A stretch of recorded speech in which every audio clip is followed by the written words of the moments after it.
মোবাইলের চান্স নাই, তাই অন্য মোবাইল থেকে ফ্ল্যাশ জ্বালায় ভিডিওটা শেষ করতেছি। সালামু আলাইকুম রহমতুল্লাহ। যত ঈদ গনায় আসতেছে তত টেলারের দোকানে আসা যাওয়া বেশি হচ্ছে।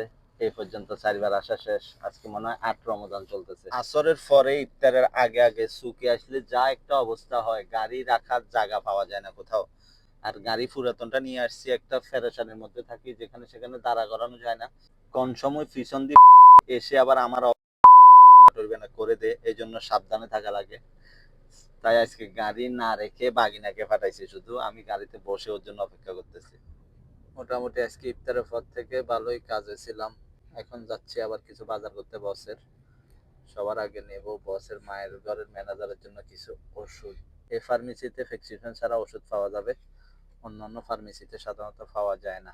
সো এখান থেকে আগে ওর ওষুধগুলো নিয়ে নিই। কাফে যাবো, গাড়িতে একটু তেল নাই, সো কিছু তেল ফুরাই নি। ঘটনা হয়েছে, গাড়ির এলবা ডাইরেকশন খারাপ এসে কাকিয়ান আবার হয়ে গেছে। এখন এই জন্য পামসারি থেকে কিছু ফোরা মোবিল নিছি, কারণ ফোরা মোবিল একটু ঢাড়ো আছে, ওগুলো ফইতো না। অনেক কষ্ট বিষ্ট করে আসলাম দাফে, বসের বাসার জন্য কিছু বাজার আছে, ওগুলো করবো। বাইফুতে রুমের মধ্যে কিছু ফাঁকি ফালতেছে, ওগুলোর জন্য খাওয়ার লাগবে। এখন আমার বলতে 5-6 রিয়ালে নিয়ে যাইতে। এখন এখানে একটাই আছে, এটা 1 কিলোওয়ালা, 17 রিয়াল। সবগুলা 1 কিলো 17, সবগুলো 17 রিয়াল করে ম্যাক্সিমাম। এটা কত? 18 রিয়াল এটা। আচ্ছা, আবার এটা আছে 9 রিয়াল। আলহামদুলিল্লাহ, অবশেষে বাসার সামনে আসি পৌঁছাইছি।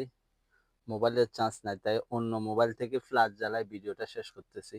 সো ভিডিওটা আজকের জন্য এতটুকু। সবাই ভালো থাকবেন ইনশাল্লাহ। আসসালামু আলাইকুম।